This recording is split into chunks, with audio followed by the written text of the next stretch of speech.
Olá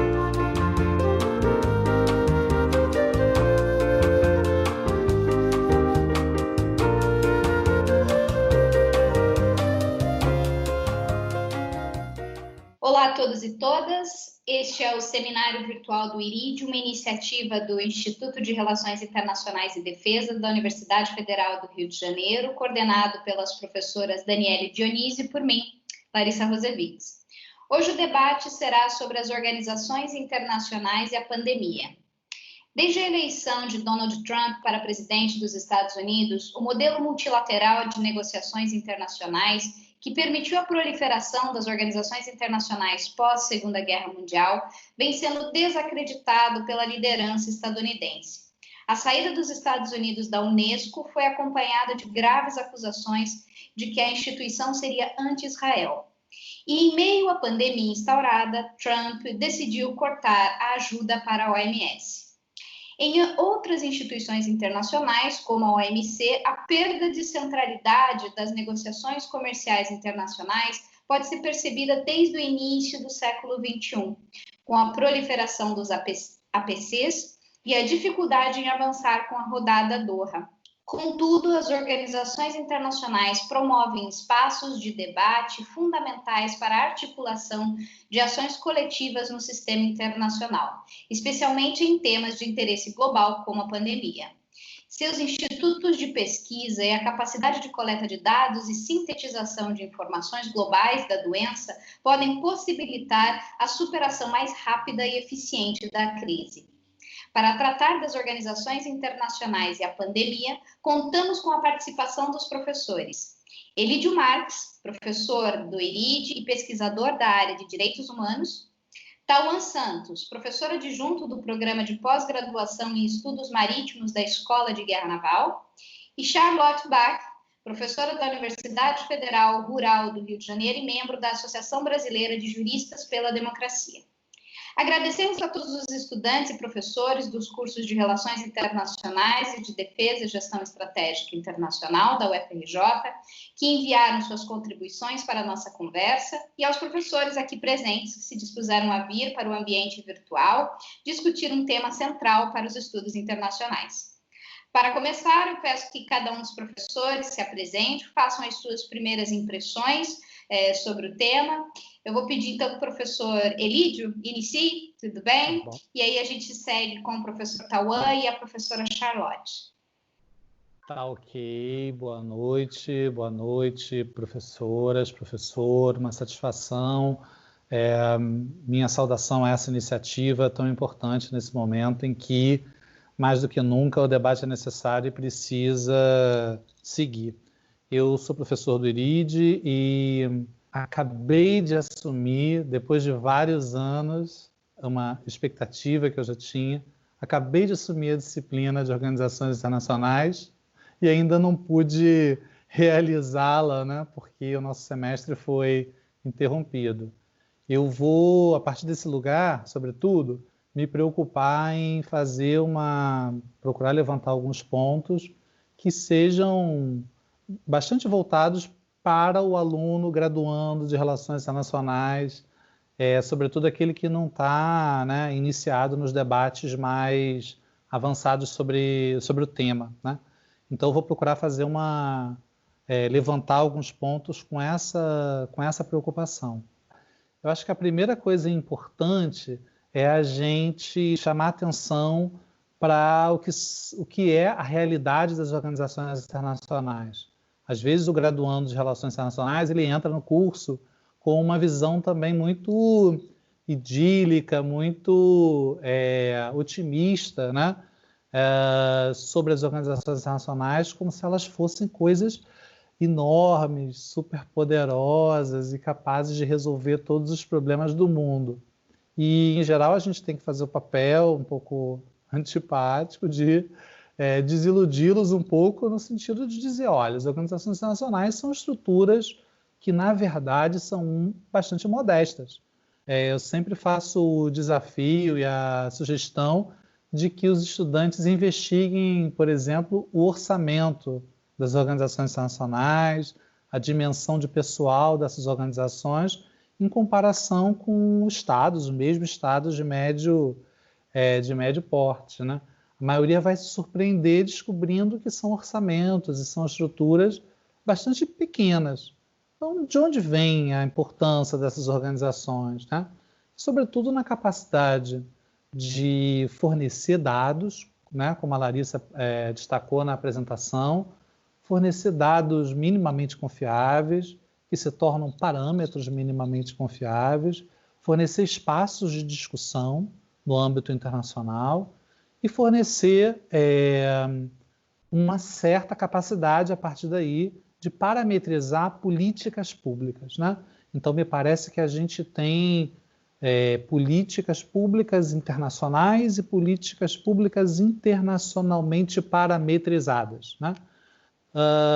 Então, isso é uma coisa importante, porque significa que em temas que são temas necessariamente globais, você poder recorrer a parâmetros, né? A relatórios, a dados que gozam de algum grau de confiabilidade no plano internacional. Isso não significa dizer que a gente precise ter sobre as organizações internacionais uma postura acrítica. Isso não quer dizer que a gente não deva considerá-las no âmbito histórico e político nos quais elas estão inseridas, né? As organizações internacionais são arenas políticas, há disputas no seu interior, elas próprias participam de uma dinâmica política do sistema internacional, os atores não têm todos o mesmo peso no sistema internacional, como os alunos vão percebendo ao longo do curso, né?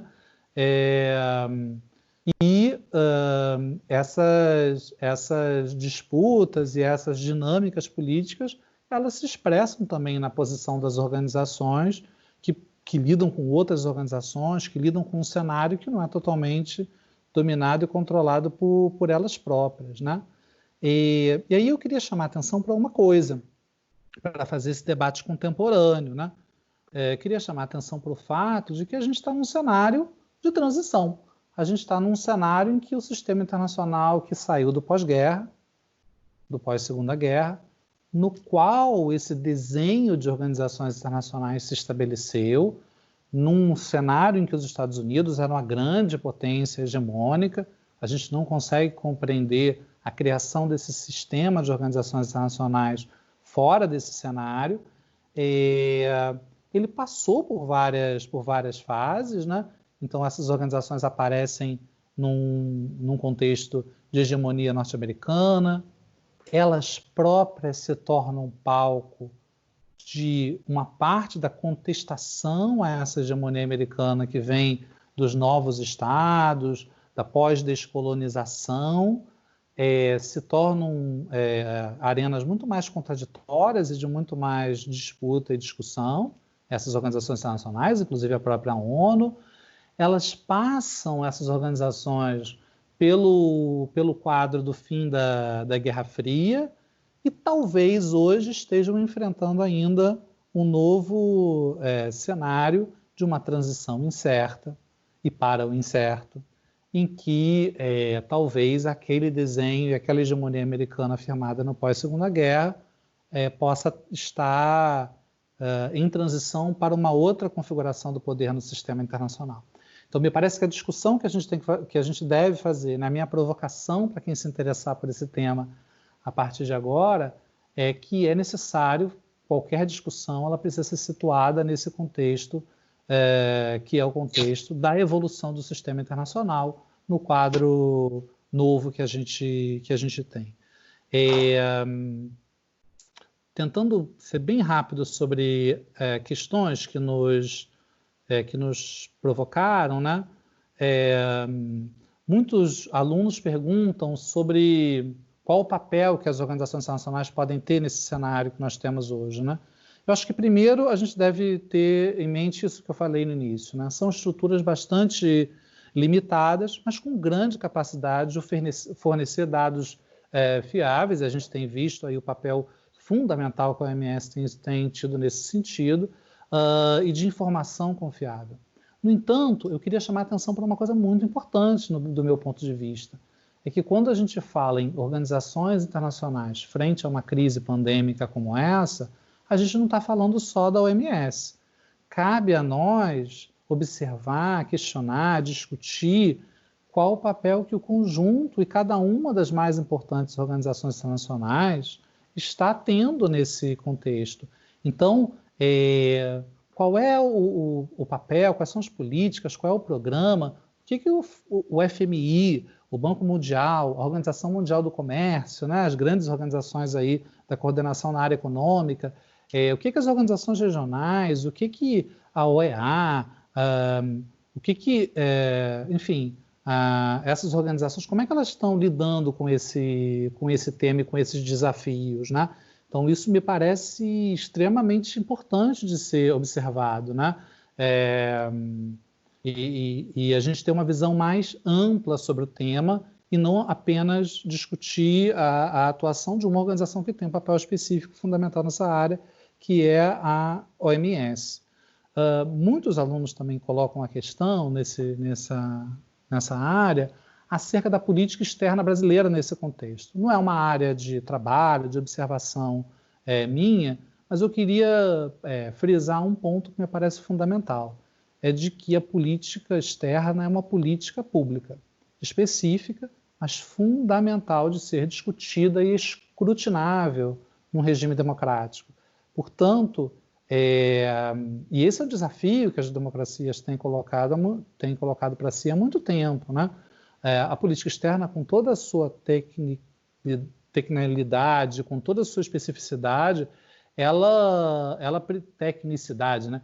Ela precisa ser discutida também como política que né? Como conjunto de opções que os governos fazem, né? Em nome dos estados durante períodos tão importantes. Então, o debate público no qual devem participar outros atores, os partidos, as comissões parlamentares, os movimentos sociais, né, a sociedade civil e as universidades, é um debate fundamental. E a gente deve ter presente que, num momento de crise, num momento delicado como esse, qualquer posicionamento, qualquer mudança de posicionamento, qualquer posicionamento que se tome, vai ser importante para a localização do Estado brasileiro no cenário pós-pandemia, que esperamos seja para breve, né? Portanto, eu não quero entrar na análise específica das opções, mas a gente deve observar com atenção e preocupação qualquer movimentação e posicionamento do Estado brasileiro que signifique uma menor disposição de contribuição, colaboração nas formas internacionais de cooperação por enfrentamento dessa pandemia, porque isso terá consequências políticas, não só humanitárias, humanas na saúde imediatamente, mas consequências políticas sobre como o Estado brasileiro é visto diante desses grandes desafios para depois, né? E o que é o lugar do Brasil frente aos desafios globais, né? Será que nos interessa um mundo com menos instituições multilaterais, com menos mecanismos de diálogo, de cooperação, com todas as contradições que os atravessam, né? A mim parece que não. Então é importante a gente refletir, escrutinar, debater e saber que isso faz parte do debate democrático. Eu acho que tem uma última questão que os alunos têm colocado muito também, que é a questão a pergunta que vale ouro, né? As organizações internacionais vão sair fortalecidas ou enfraquecidas desse processo?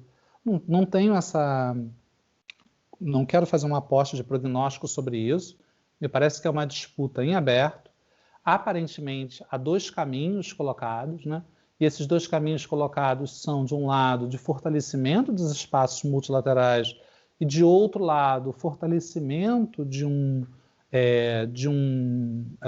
afastamento desses mecanismos, né?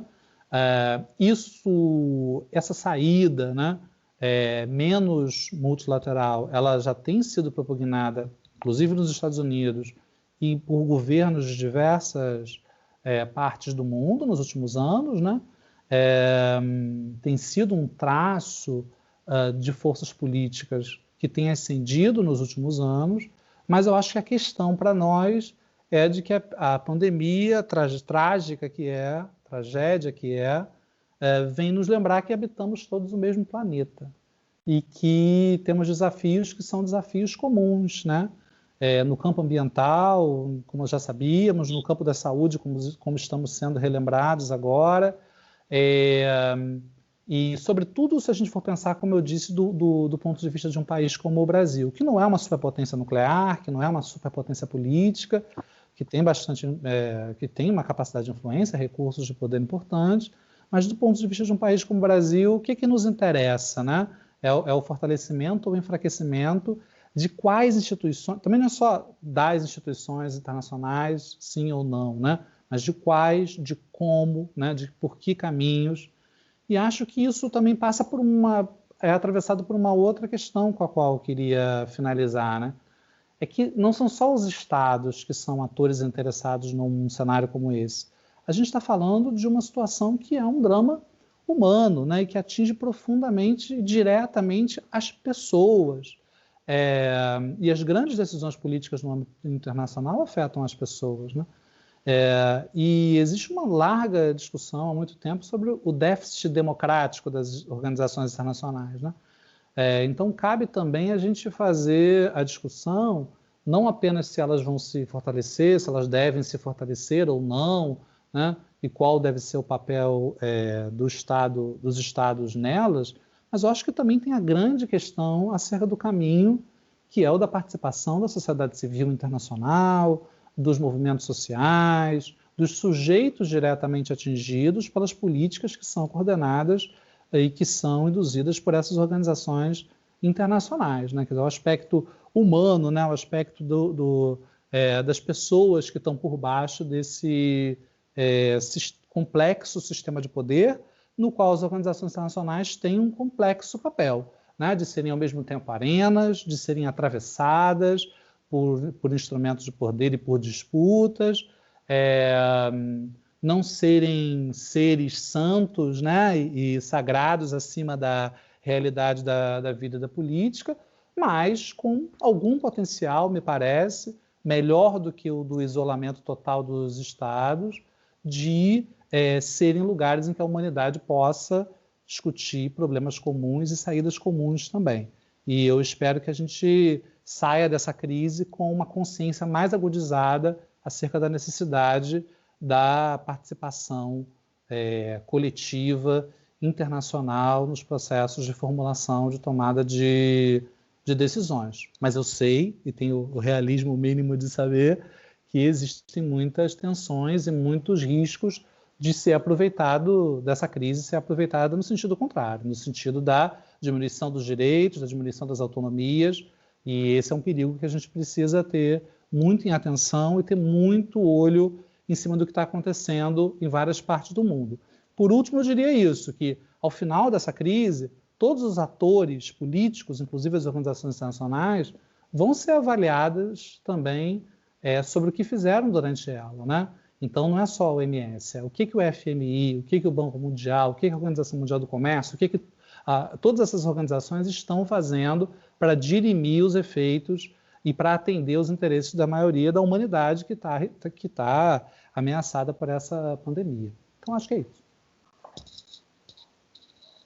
Agradeço, professor Elídio, fez um panorama geral, tanto nas questões que os alunos levantaram, como também, né, na questão do que é uma organização internacional, como elas funcionam. Acho que isso é interessante, porque os nossos vídeos eles atingem diferentes públicos, então acho que é importante esse encaminhamento. Então, eu passo a palavra agora para o professor Tauan. Olá, gente, boa noite. Bom, primeiro eu queria agradecer, né, o convite, especialmente a Daniele Dionise e a Larissa Rosevix, né?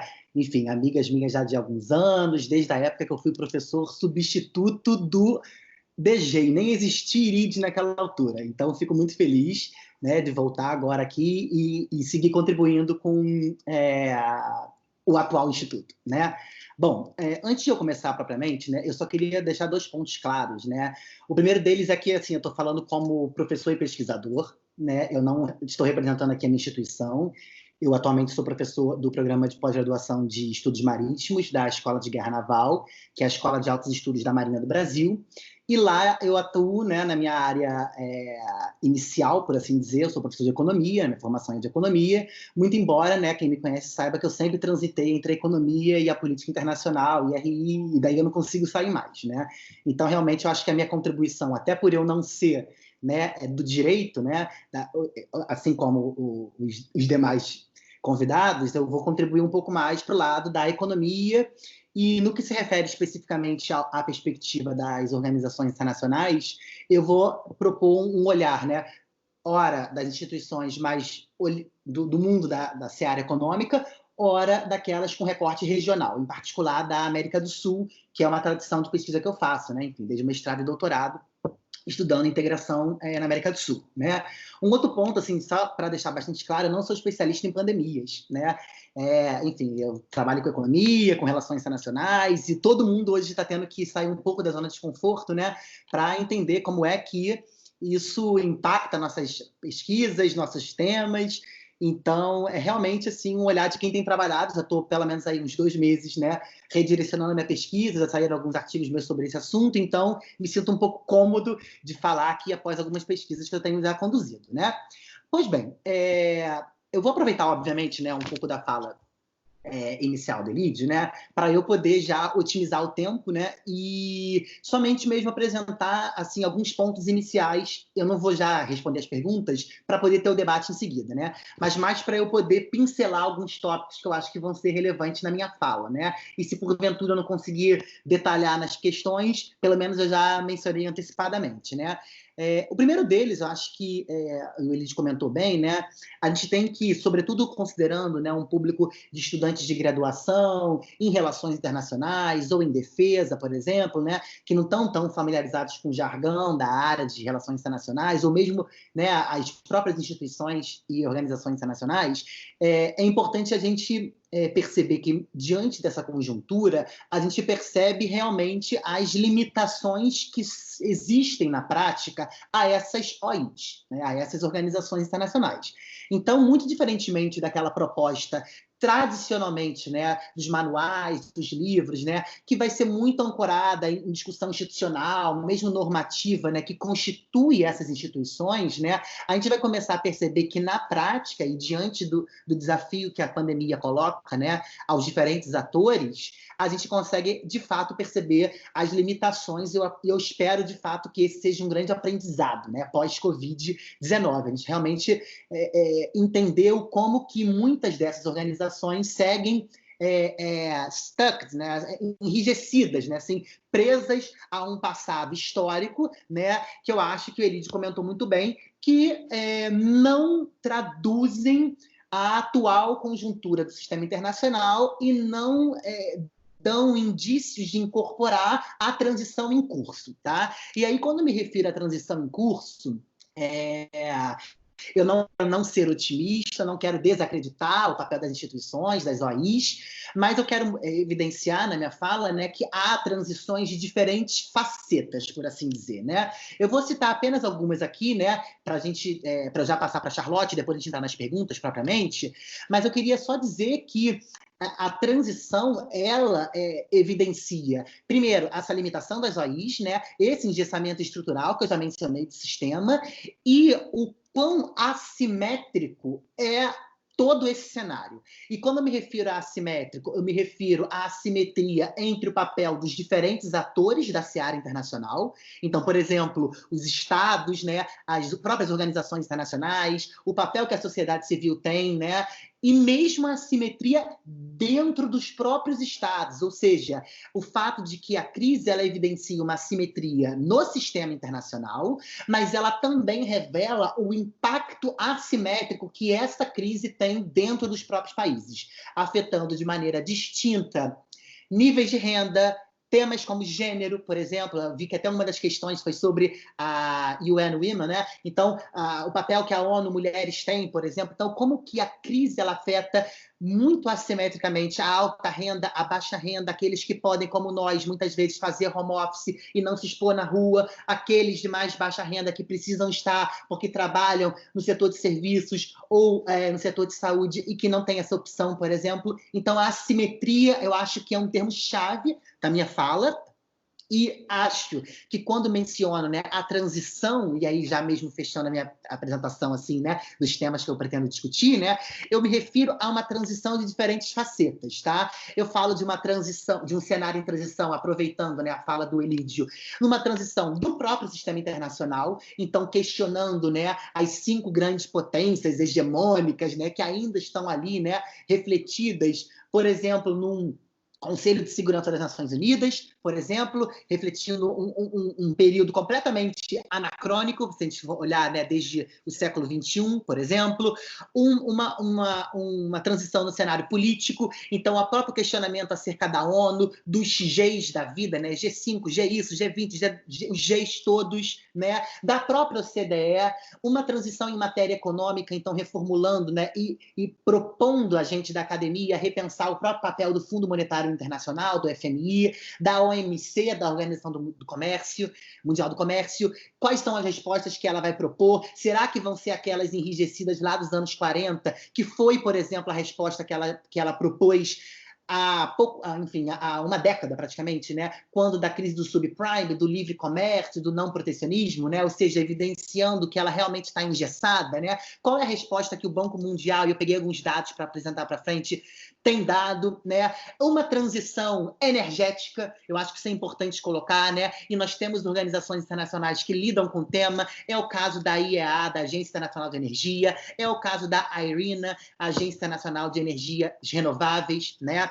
Num contexto de transição energética, é uma transição climática, que a IRENA tem um papel grande, mas não apenas, a própria UNFCCC, a mudança climática da ONU, o IPCC, o painel interagências, né, para a mudança climática, a UNEP, né, a Agência da ONU para o Clima. Então, várias searas, e obviamente a questão da saúde pública, né? Enfim, acho que vem como a cereja do bolo nesse contexto. Então, já fechando a minha apresentação inicial, né, de temas, eu queria destacar os impactos assimétricos entre atores e dentro das sociedades, né? E, além disso, o desafio que essa pandemia coloca para as diferentes organizações internacionais, desde as econômicas e políticas mais tradicionais, mas também aquelas que não tendem a aparecer no debate, né, das OIs, muitas vezes, que são, por exemplo, as que tratam de clima, de gênero, de energia, de desigualdade, de desenvolvimento regional, por exemplo, que eu vou entrar um pouco na minha fala. Tá? Agradeço e acho que agora podemos passar já para a Charlotte, para não atrasar o meio de campo, né?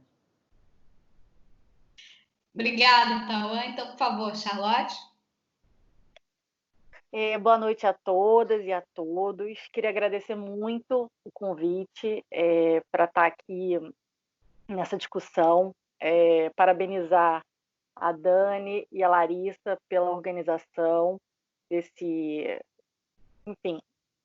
encontro, né, num momento tão desencontrado, que a gente não se esbarra mais em lugar nenhum com os nossas pessoas queridas. Então, uma oportunidade de rever amigos que eu fiz em DG e de poder contribuir mais uma vez com esse espaço que foi um espaço, assim como para o Tauan, de crescimento para mim, e onde eu conquistei muitos amigos e uma experiência incrível, né? Obrigada também, Tauan e Elídio, pela oportunidade de discutir com vocês, de debater. Eu espero que a gente possa depois alongar isso num chopp, no momento que a gente possa.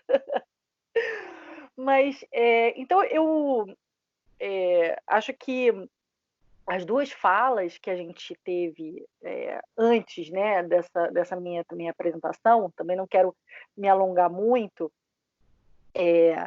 tocaram em pontos que eu considero que talvez sejam pontos de chegada do que eu pensei em rapidamente apresentar para iniciar o debate, né?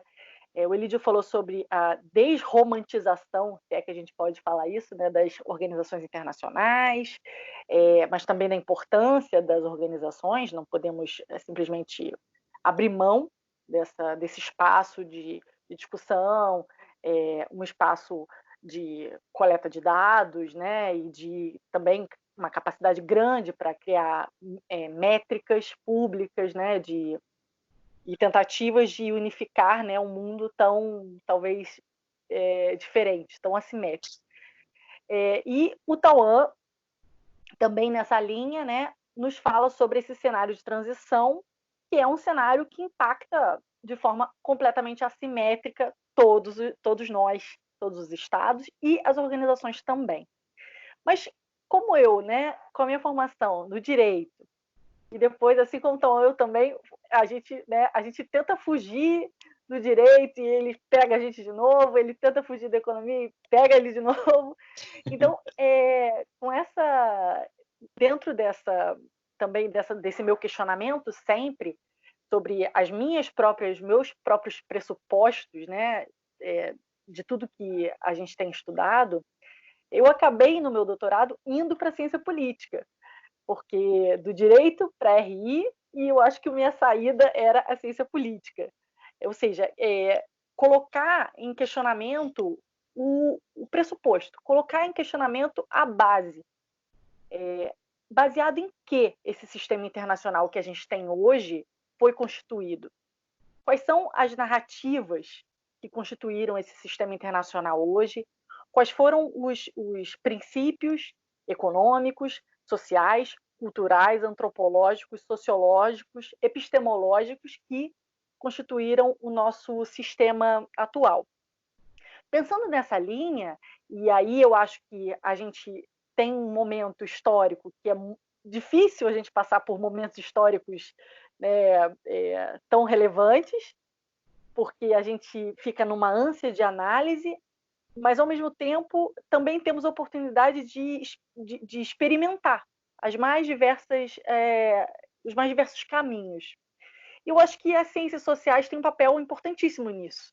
E, por isso mesmo, essa iniciativa é incrível e tenho certeza que a gente pode continuar essa iniciativa mesmo depois da pandemia, né?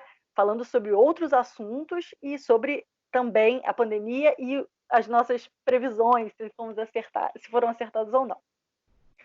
Mas, então, inicialmente, eu queria falar sobre 2 eixos que eu considero que são relevantes para a gente pensar as organizações internacionais. O primeiro deles é que pensar as organizações internacionais dentro do contexto da pandemia, né? O primeiro deles eu acho que a gente não pode deixar de lado, quando analisamos as organizações internacionais e a pandemia, que essa pandemia ela tem acelerado um sistema que é um sistema desigual, que é um sistema assimétrico.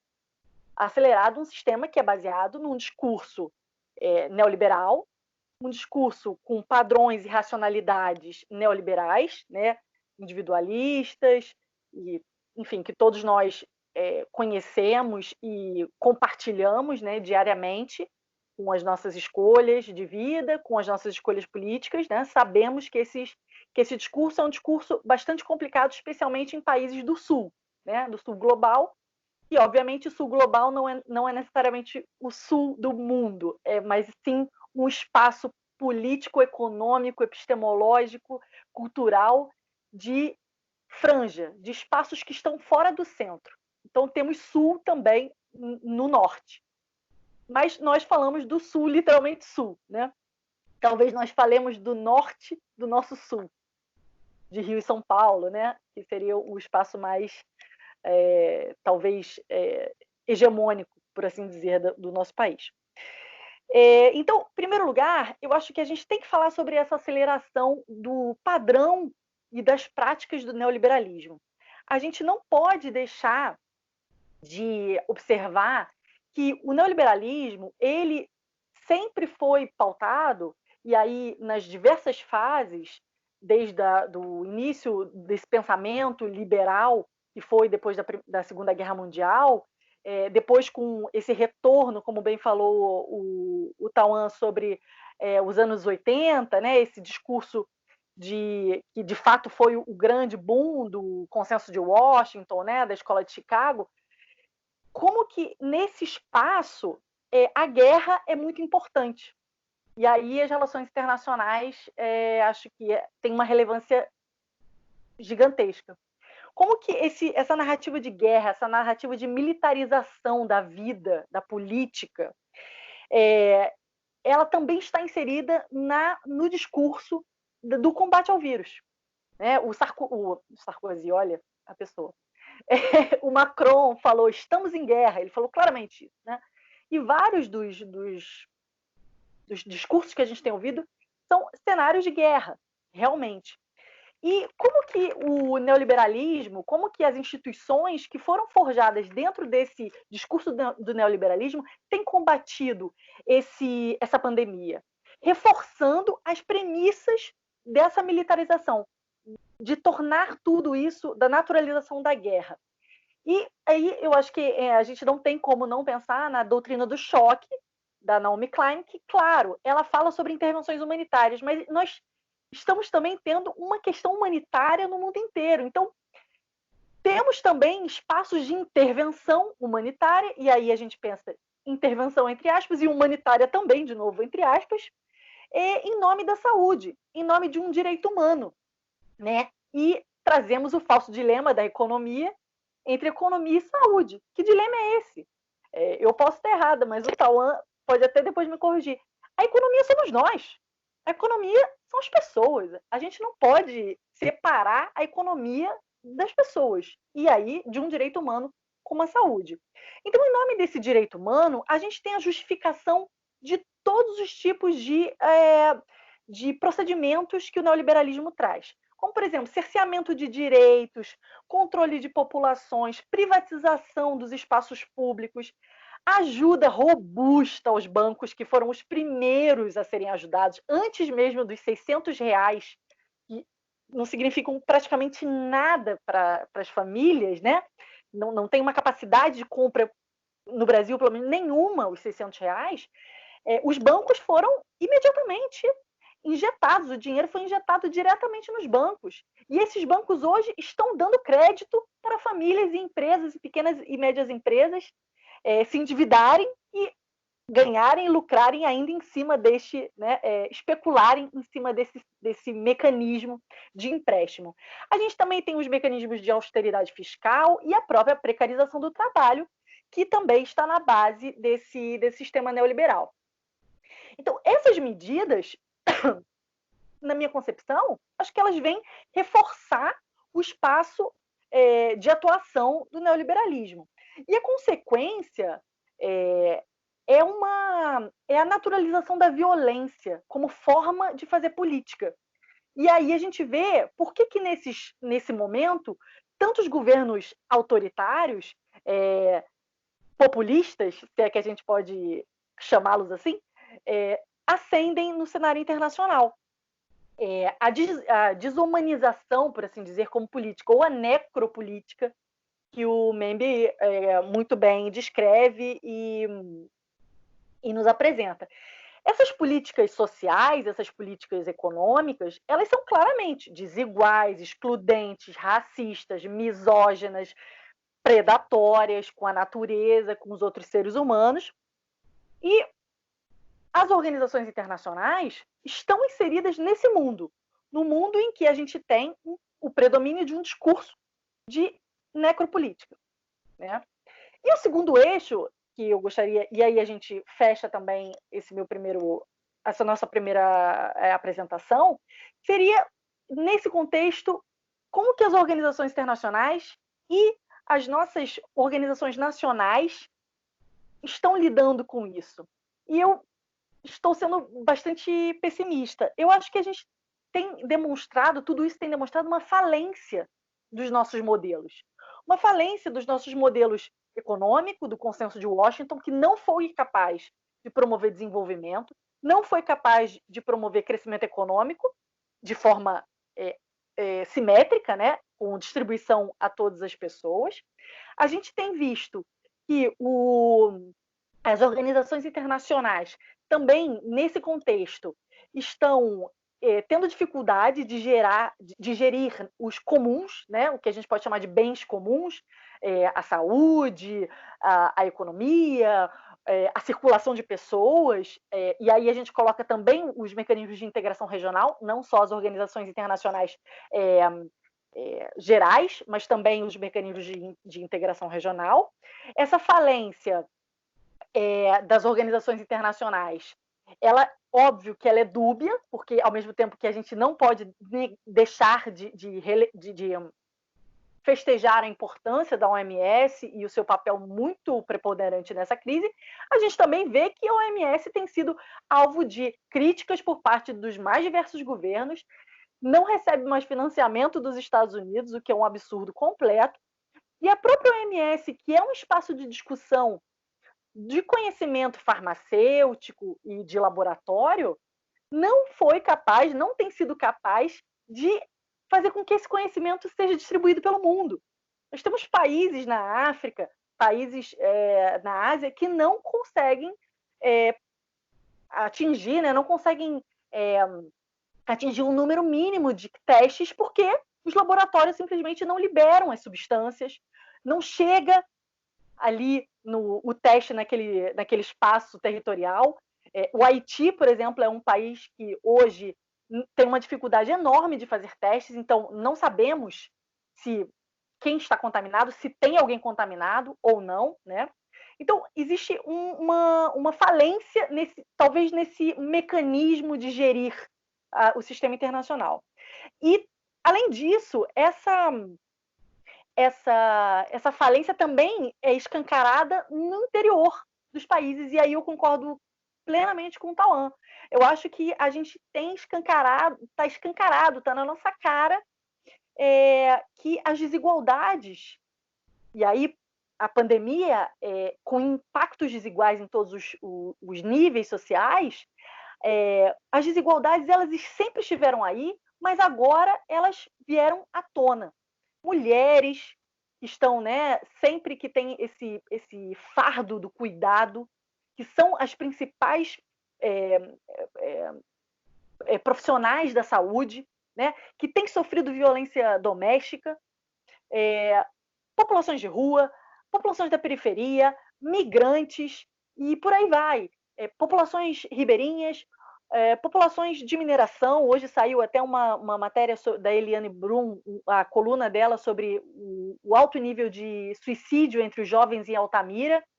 Então, a gente começa a ver que existe um desconforto que estava ali, mas que talvez não tivesse vindo à tona. E talvez esse momento tenha sido o grande momento para a gente ver, para ser visibilizada. E, em última instância, eu acho que também essa crise toda expõe uma dificuldade enfrentada pelos estados, enquanto entidade organizacional né, que se diz representante de uma nação, desde Westfália. A gente foi criado, né, o Estado foi criado em contraposição ao outro, ao diferente, às cidades muradas, ao inimigo, né? Eu sou o nacional e você é o estrangeiro. Então, será que esse espaço organizacional é um espaço que ainda contempla o mundo de hoje? Será que esse espaço ainda e se é que algum dia foi, que contempla o bem comum, que trabalha para o bem comum? Será que os mecanismos de representação democráticos ainda, de fato, ou se é que um dia o fizeram, representam a sociedade? E qual é a função da política externa nesse contexto? De um Estado que é um Estado bastante desigual e um Estado que tem demonstrado ser cooptado pelas forças mais absurdas, né? Desde os terraplanistas, que não dá para acreditar que isso a gente esteja discutindo em 2020. Né? A gente lembra dos Jetsons, que a gente os carros voavam e ficavam numa caixinha, a gente colocava o estacionamento, era uma prateleira. Hoje a gente está discutindo se a Terra é plana. Né? Então, toda essa regressão, eu acho, e a política externa brasileira mostra que o Estado está longe, muito longe de ser um espaço único, de ter uma voz única. E como que a política externa brasileira ela pode se comportar nesse espaço? Né? tanto nessas organizações internacionais como na gestão interna da crise. Eu acho que eu já falei demais e vamos tentar debater um pouquinho ainda sobre esses assuntos. Obrigada. Agradeço, Charlotte. Eu acho que assim, as falas de vocês três elas foram bem interessantes e elas caminharam para um lugar comum, né, na minha opinião, que eu lembrei, enquanto vocês falavam, eu lembrei muito um texto bastante crítico do professor Eiichi Sato às organizações internacionais, e aí ele faz uma série de críticas às organizações internacionais, mas tem um ponto do texto que ele fala assim, bem, mas não é possível pensar o mundo contemporâneo sem as organizações internacionais. Elas têm milhares de problemas, mas o mundo contemporâneo, ele tem esse elemento. E aí, eu acho que assim, eu vou abrir para que vocês possam, claro, complementar a fala de vocês, mas eu deixo aqui uma provocação que, sim, eu acho que a gente está vendo as organizações internacionais em xeque, e eu acho que não é de hoje, né? Eu acho que a minha fala inicial vai um pouco nesse sentido, mas será que, de fato, o problema são as organizações internacionais em si, essas instituições, ou é o modelo multilateral, e aí, seguindo a fala da Charlotte, né, o modelo multilateral liberal que está em crise, né, seguindo uma crise, inclusive, do poder americano, né, e aí, nesse sentido, seguindo a linha de raciocínio do Eiichi Sato, né, se é impossível pensar se é muito difícil pensar a contemporaneidade sem as organizações internacionais, então qual organização internacional que virá? E aí, nesse sentido, a fala de vocês é muito pontual e me lembrou muito a nossa discussão sobre geopolítica, que, na verdade, a condição atual da pandemia, ela só está acelerando um processo que já vinha em curso.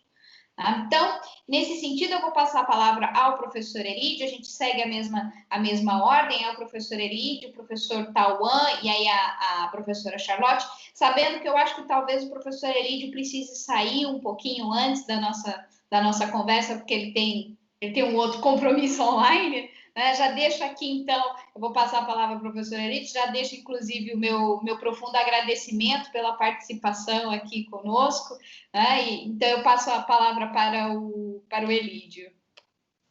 Gostei muitíssimo de ouvir vocês, aprendi muitíssimo e tenho muitas convergências com o que vocês disseram. Eu queria pegar um gancho, assim, rapidamente, para uma fala de conclusão da minha participação, pegar um gancho que me parece que tem a ver com o desafio enorme que a gente tem pela frente, que é o seguinte, é que essa posição, né, em xeque em que as organizações internacionais estão colocadas, e de maneira geral os modelos, né, de decisão e de fazer política, a gente vê conflitos, né? O presidente dos Estados Unidos ele se confronta ao mesmo tempo com a OMS e com os governadores, né? Então são níveis de poder que parecem que estão disputando um reposicionamento possível nesse cenário, ao mesmo tempo em que a gente continua a ter, de maneira assimétrica, como vocês muito bem marcaram, mas uma parte enorme da humanidade sujeita à doença, sujeita à morte. Quer dizer, é algo muito dramático, né? Então, é uma disputa de poder e de reorganização do poder, de redistribuição do poder, que acontece num cenário que é um cenário que é humanamente muito dramático, em que esse elemento, que é a preservação da vida, dignidade e saúde humanas, não aparecem como o elemento central dessa discussão desses entes de poder. Isso é bastante dramático e complicado, né?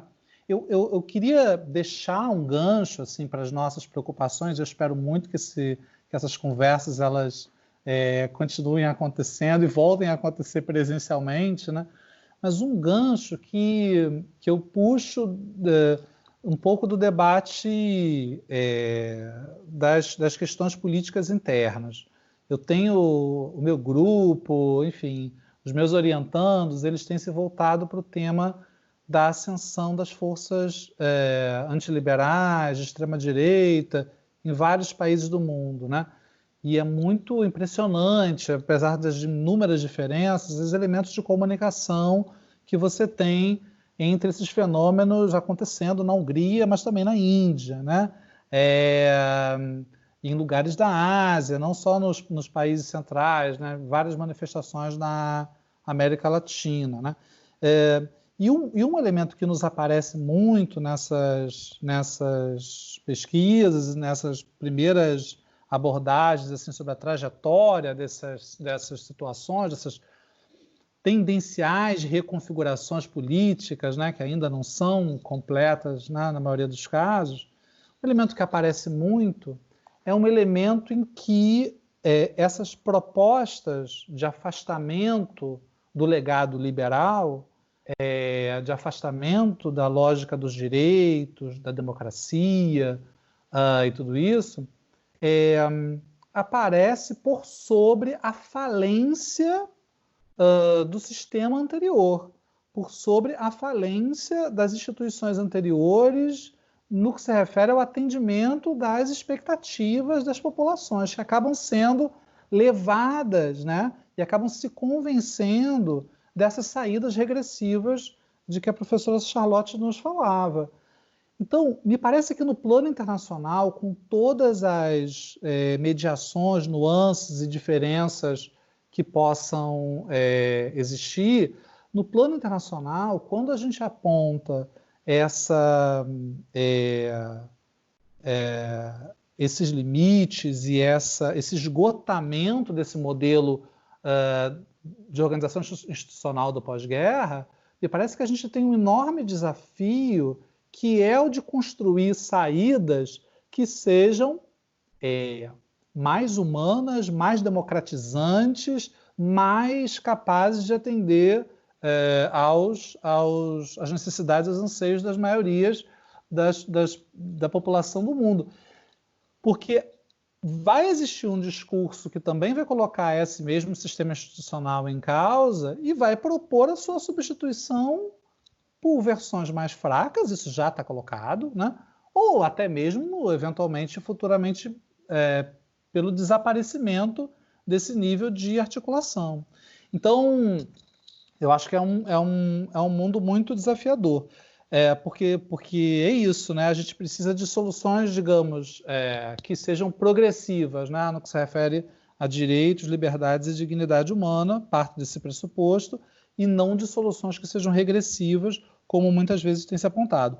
E eu acho que uma última coisa, e isso é extremamente difícil de pensar para a minha geração, que foi formada antes da internet, né? Se popularizar, que é o fato de que no próprio curso dessa pandemia a gente precisa fazer uma parte dessas disputas. Uma parte vai se dar depois, mas uma parte já está acontecendo agora. Então, a maneira pela qual a gente analisa, a gente lê, a gente avalia e a gente propõe perspectivas para as organizações internacionais, para as políticas públicas internacionais, para as articulações entre os movimentos sociais de diversos países do mundo, neste cenário atual da pandemia, vão ser um dos elementos, né, que vão se refletir nesse processo posterior, que me parece será tão arriscado e decisivo ao mesmo tempo. Então, eu queria encerrar enviando as minhas saudações, agradecimentos, minha grande satisfação em pedir milhões de desculpas por me retirar, mas é porque tem uma outra reunião que já estava marcada para depois. Tá bom? Muito obrigada, Elídio, muito obrigada pela sua participação. Vou ficar ouvindo mais um pouquinho e daqui a pouco eu saio, tá bom?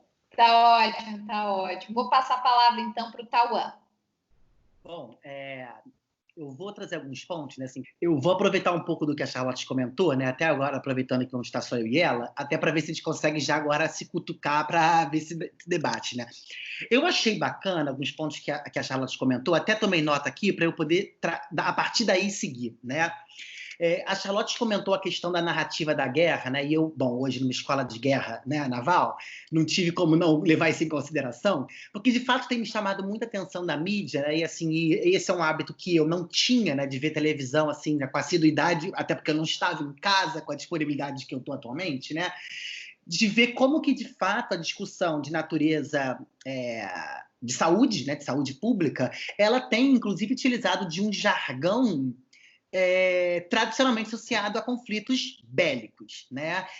Então, por exemplo, no caso do Brasil, mas não apenas, né, quando se fala assim, vai ter o pacote de guerra, você fala, uma guerra, né? Então você tem todo um reframing da coisa, associando, né, um evento sem comparação, pelo menos assim, né, em século, né? Na história, com um evento como se fosse um conflito.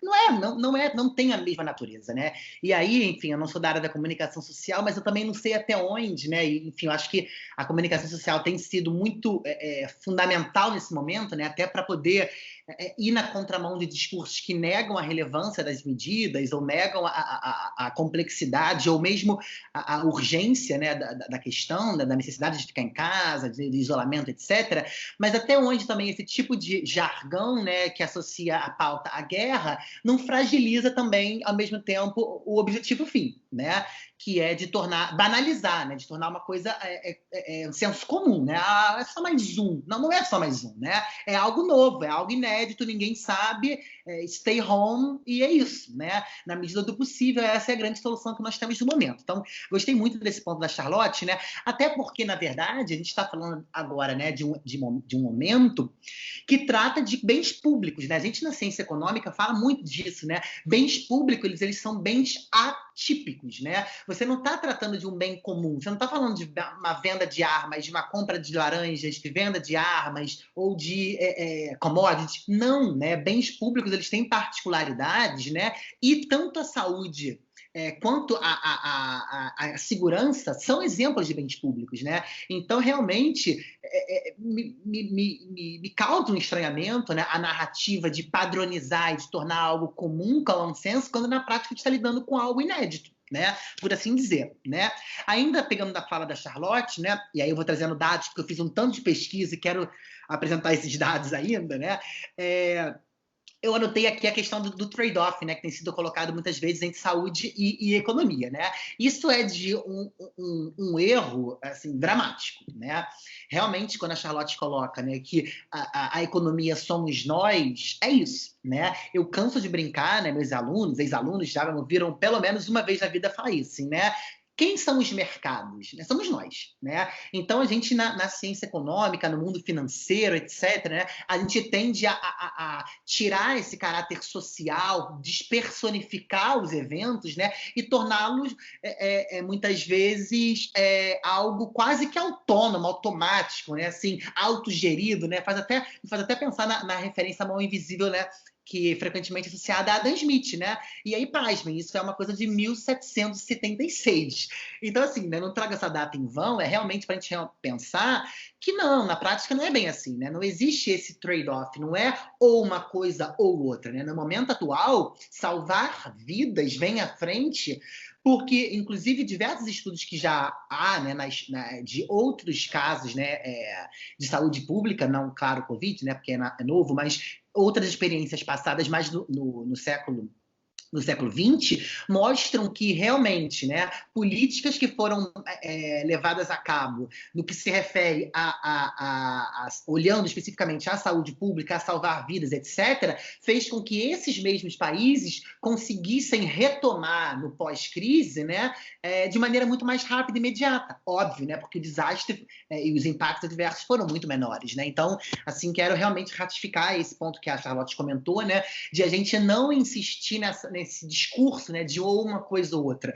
É claro que eu entendo, né, sobretudo para quem não tem muito domínio de economia, pensa, né, o orçamento é uma coisa só, então se você tira daqui, você tem menos para acolá, mas do ponto de vista prático, as coisas não são tão triviais e tão simples assim, né? A gente sabe que se o Banco Central ele julgar na sua política econômica de que ele vai ter que gerar moeda, ele gera moeda e, enfim, gera-se, né? Ah, Tauan, mas isso é irresponsável? Não, vão ter impactos diversos, por exemplo, inflação, desvalorização monetária, etc. Mas a coisa é diferente, não é? A gente não está falando da dona de casa, a gente está falando de política macroeconômica. É completamente diferente, né? E aí, assim, só pegando uma fala que o Elide comentou, né, que me chamou muita atenção, né, é o como, em particular o caso brasileiro, mas não apenas, tem chamado a nossa atenção, né, e aí para estudantes de relações internacionais, ciência política, defesa e gestão de estratégia internacional, vão se defrontar muito com isso, né, que é o questionamento do status quo do Estado como ator central da política internacional, né?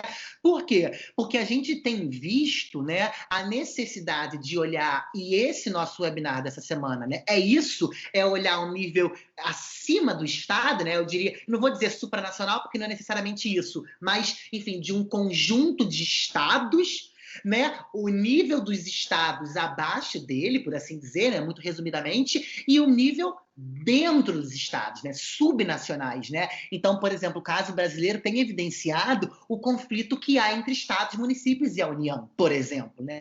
E isso não é particular do Brasil, isso tem acontecido nos Estados Unidos e vários outros países. Então, é curioso, porque, como a Larissa comentou, né, eu até vi o da geopolítica, né? Teve o Bernardo, teve o pessoal que eu vi, né? Amigos meus também de longa data. Eu acho que a pandemia, no que se refere às OIs, ela não tem trazido novos temas, ela não tem proposto novas percepções. É claro que há alguma coisa, né? Mas eu acho que muito mais ela evidencia questionamentos que até então seguiam marginalizados na literatura. Claro que eu não refiro à nossa literatura, né, na nossa formação mais crítica, né, não mainstream, que são temas que nós estamos familiarizados, mas temas que são marginalizados na literatura mainstream, né? Então, limitações ao estadocentrismo, né?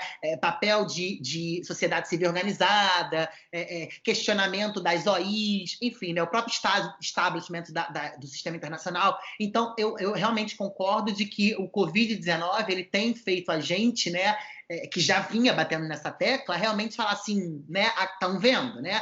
Não é um I told you so, mas é um pouco, olha, a gente já vinha, né, ali um pouco trabalhando esses temas, evidenciando essas questões, mas a conjuntura atual faz a gente realmente abrir os olhos para as limitações e necessidade de resposta urgente, tá? Vou parar por aqui para a Charlotte avançar e aí a gente realmente agora começa o debate propriamente dito, né? Porque a gente fez algumas mini palestras e tal, a gente vai agora para o debate, que é bom.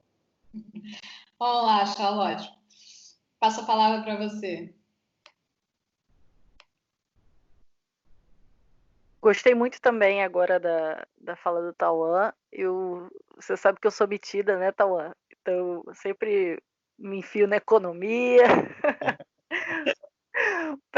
né? Porque realmente a economia somos nós, né? É a sociedade. A gente não pode simplesmente achar que a economia não tem impacto nenhum nas decisões individuais, mas também nas decisões políticas, né? Coletivas. Então, é impossível esse dilema. Esse dilema é falso. Não existe esse dilema entre saúde e economia.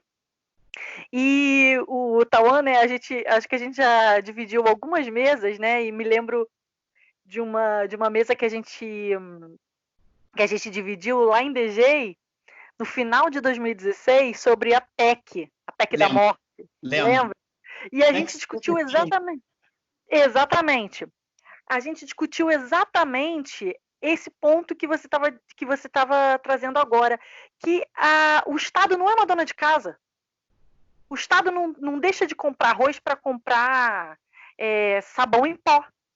O Estado não é uma dona de casa. O orçamento estatal não é feito como nós fazemos, uma dona de casa. Entradas, o que a gente ganha, o que a gente sai, o que a gente vai botar para poupança, é completamente diferente.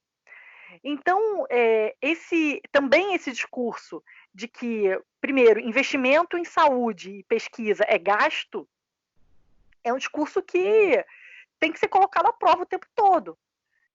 Não pode ser gasto você investir em leitos de TI, em hospitais e em pesquisa, que hoje, né, a gente vê as universidades que foram tão precarizadas e são tão atacadas, sendo grandes polos de inovação, de criação de respirador por R$250, novas possibilidades de tratamento, a Fiocruz aí sendo também de vanguarda, como sempre, né? Mas mais uma vez mostrando a importância da gente ter um espaço de pesquisa em saúde pública, um espaço de gestão em saúde pública, como a Fiocruz. Então, a gente, esse discurso, né, que é o discurso do orçamento público, ele é um discurso que também é um discurso falso. Um discurso que a gente não pode deixar que ele nos seduza, porque nós não podemos achar que o Estado é uma dona de casa. Ele não é. E a gente já no final de 2016 falava sobre isso, a gente discutiu isso, me lembro muito bem da gente falando sobre isso. Se tiver que emitir moeda, emitirá, né? E se tiver que ter inflação, terá, porque a gente tem uma prioridade, que é salvar vidas, né? E agora parece até que os liberais viraram keynesianos, né, também. Parece que agora eles resolveram aceitar que o problema da desigualdade pode, né, ter algum impacto nas pessoas.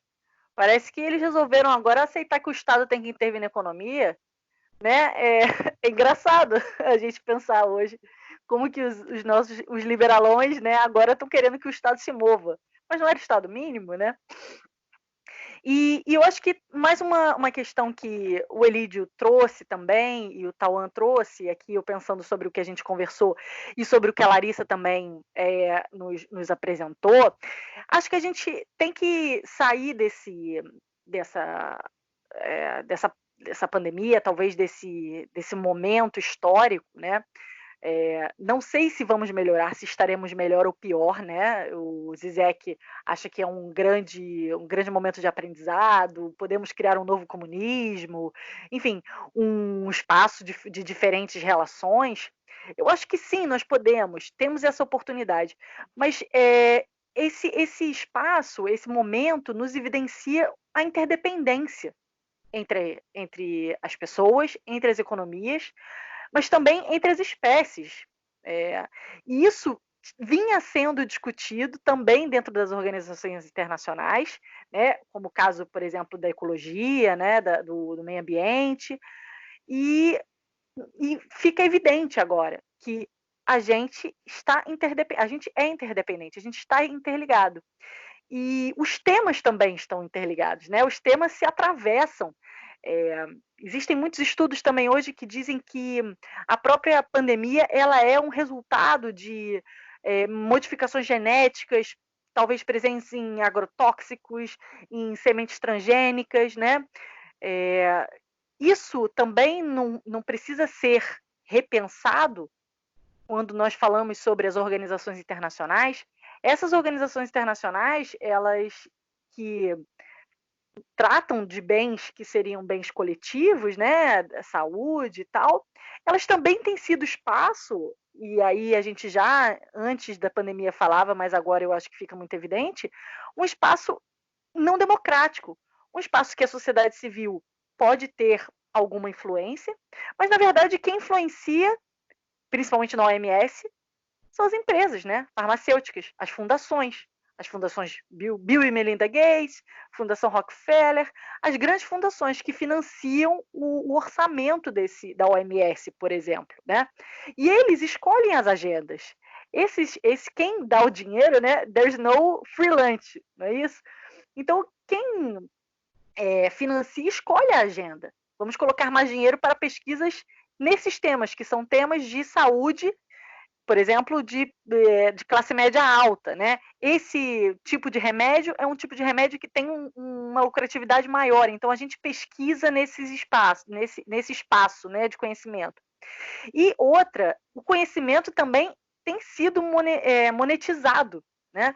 As pessoas acabam morrendo porque não têm acesso ao medicamento, por causa das patentes, por causa das propriedades industriais, que precisa também ser rediscutido em casos em que a gente tem uma crise de saúde pública, né, como essa que a gente tem agora. Então, eu acho que sim, né, como a Larissa falou, eu acho que sim, as OIs elas estão em xeque. E elas, sim, estão em xeque desde antes. Mas talvez agora a gente consiga desvendar, né? Talvez o Walter Benjamin ele tem uma expressão que eu acho muito interessante, que é olhar a contrapelo, né? Então a gente parece que agora, no momento de crise, a gente consegue olhar no sentido contrário, né, do que a gente tinha sempre olhado, né? E eu acho que pode também ser uma oportunidade, né? A gente tem que também ser um pouco otimista. Talvez seja uma oportunidade de pensar um novo modelo, pensar novas possibilidades. E claro que não é do dia para a noite, mas a crise também é uma oportunidade, né? Felizmente e infelizmente, né? Para o bem e para o mal. Então, acho que esse nosso debate, que ainda está muito incipiente, porque a gente aqui no fogo dos acontecimentos, né, pode ter pode ter um resultado, um impacto para as nossas pesquisas, mas também para o nosso meio, né, principalmente as discussões sobre as organizações internacionais, de completa mudança, né, teórica, mas também prática e política. Acho que é isso, gente. Falei demais também. Para variar, né, Tauan? Que a gente fala pouco. Fazer o webinar com o professor é um problema, né? Já viu, a gente tá palestra. Tauan, você quer complementar o que a Charlotte... Eu quero aproveitar essas falas da Charlotte, né? Enfim, eu vou partir de um ponto para eu trazer alguns dados, tá? O primeiro ponto, né, foi que Charlotte comentou dos keynesianos. E curioso, porque na semana passada, né, saiu um artigo que eu publiquei, e aí eu justamente começo daí. Eu não vou achar agora aqui rápido ali para poder pegar, mas eu comecei com uma epígrafe. Você viu? Ah, pronto. Eu comecei com uma epígrafe. Meus amigos. Eu justamente brincava com isso, né? Porque eu me lembro que na altura ali da crise do subprime, que depois internacionaliza lá por 2007, 2008, 2009 e tal, e depois vem a crise da zona do euro e a coisa não para, né? Eu me lembro que naquela altura a gente discutia muito isso na economia, né? Como que era justamente aquela questão de priorizar os bancos, como a Charlotte colocou, né? E o Estado precisa entrar. Someday, somehow, né? Então, um argumento que ficou muito forte e para a literatura econômica mesmo foi o famoso too big to fail, ou seja, é grande demais para falir, tem que chegar junto, tem que cobrir, né? Então, naquela altura tinha o Lehman Brothers, por exemplo, e o Federal Reserve, que é o Banco Central dos Estados Unidos, né? Entrando com muito orçamento, recurso mesmo pesado para sustentar, né? Então, eu costumo brincar muito quando eu dou aula não de macroeconomia propriamente dita, né? Mas quando eu estou no mundo da economia política, que permite a gente pensar um pouco mais outside the box, né? Ou seja, fora das políticas econômicas fechadinhas e tal, né? E aí, quando eu estou discutindo economia política, ou economia política internacional, EPI mesmo, né? Falar justamente isso, né? Como é que, em momentos de crise econômica, a gente repensa o papel econômico do Estado, né? Que muitas vezes é delegado a segundo plano. O Estado, né, como Charlotte comentou, num contexto de consenso de Washington, de anos 90, sobretudo a partir na América Latina, né? Muda, né? Ele não deixa de atuar na economia, mas ele muda o seu papel, ele passa muito mais a behind the scenes, como um ator regulador, intermediador, e a gente tira ele do front de alguns temas, né? E aí, quando realmente aperta, o Estado volta, né? Lembrei, ele tem papel econômico, sim, ele pode fazer isso, ele pode... E a gente lembra das políticas econômicas clássicas, básicas, né? De qualquer manual do primeiro período de economia. Então, isso é curioso, né? Então, a partir daí, né, eu quero só trazer uns pontos. Por quê? Porque como a gente que está na palestra, né, teve acesso às perguntas, né, eu vi que algumas das questões, elas tangenciavam, ora o Brasil, especificamente, né, o Brasil e a OAI, e as OIs, e depois uma coisa mais geral, né? Não olhando apenas o papel do Brasil. E aí eu queria só trazer um pouco de Brasil, né? Trazer uma brasilidade para o negócio, que é o seguinte... Bom, eu não vou entrar em política econômica nem em política brasileira, porque isso seriam 30 webinars e não iam bastar, né? Muito dinâmica, muita confusão, sai ministro, entra outro ministro, sai ministro... Enfim, a gente está num momento de pandemia e a nossa pauta está virando outra, porque não cessam os problemas, né? Não vou nem entrar nessa seara que nem compete aqui o tópico, que é o OI. Mas eu queria dizer o seguinte, né? Sobretudo para aqueles que vão começar a estudar OI ou estão, né, na graduação ainda, né? Enfim, né? Numa discussão talvez mais inicial da pauta, né?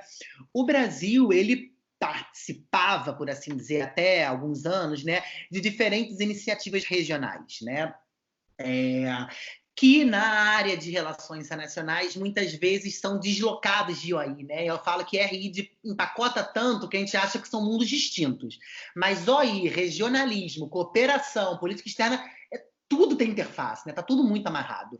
Mas, anyway, então, o Brasil, quero colocar o Brasil nesse contexto regional, né? E eu vou trazer aqui dois atores que são o Mercosul e a Unasul.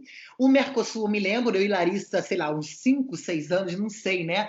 Participamos de um debate lá no DG, na época, lá no Fundão, né? Acho que era 20 anos de Mercosul, não lembro, era uma coisa assim.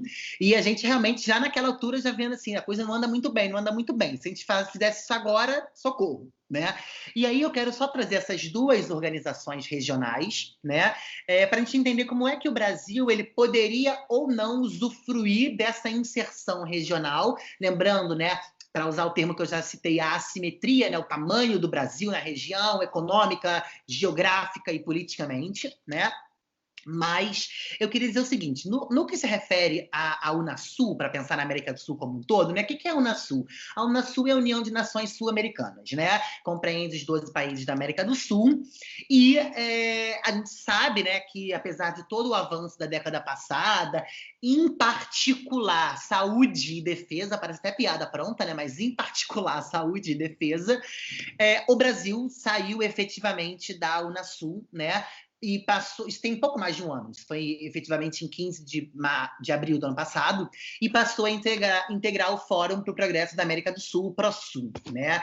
E aí, essa decisão ela foi comunicada pela MRE há pouco mais de um ano, né? E por que eu começo da Unasul? Não apenas porque ela se pretendia, né, a agrupar iniciativas regionais diversas, como a própria IRSA, por exemplo, mas porque lá nós tínhamos, né, um braço forte na área de saúde, né? Então, a gente tinha o CSS, né, que é o Conselho Sul-Americano de Saúde, que também piada pronta, né? Parece tudo piada, né? Do destino. Tinha aqui no Rio de Janeiro, tinha o ISAGS, né? O Instituto Sul-Americano de Governo em Saúde. Então, a gente tinha, né, discussões em saúde, um esboço de articulação de políticas intergovernamentais para avançar na governança regional em matéria de saúde para a América do Sul, né? E por conta do desenrolar da Unasul, propriamente dita, isso teve início, né? Teve fim, perdão, no início do ano passado, e nós já não temos mais esse ator que seria um ator fundamental para articular essa agenda no âmbito da América do Sul, por exemplo, tá? E isso realmente é muito complicado, né? Porque o ISAGS, né? Ele não apenas era um braço forte da Unasul em matéria de saúde, portanto, de cooperação técnica em saúde, no qual a Fiocruz desempenha ainda hoje um papel fundamental, mas era ali um embrião para uma incipiência em matéria de integração regional, que vocês sabem que é um tema muito caro a mim. Então, realmente, a gente vê a morte da Unasul, a morte do ISAGS, enfim, da discussão de defesa do CDS, parece mentira, né? E num âmbito um pouco mais micro, regionalmente ainda, né? Eu vou falar do Mercosul, né?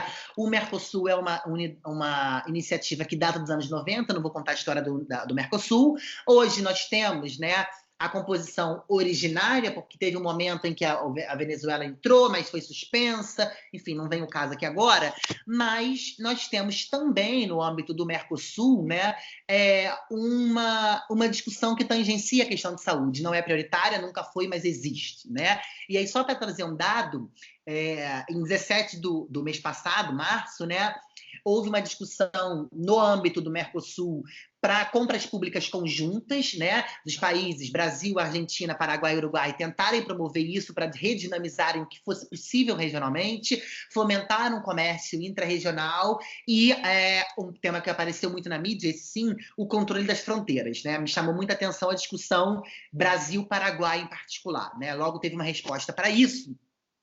Mas não apenas isso, né? Um ponto que eu acho que é importantíssimo.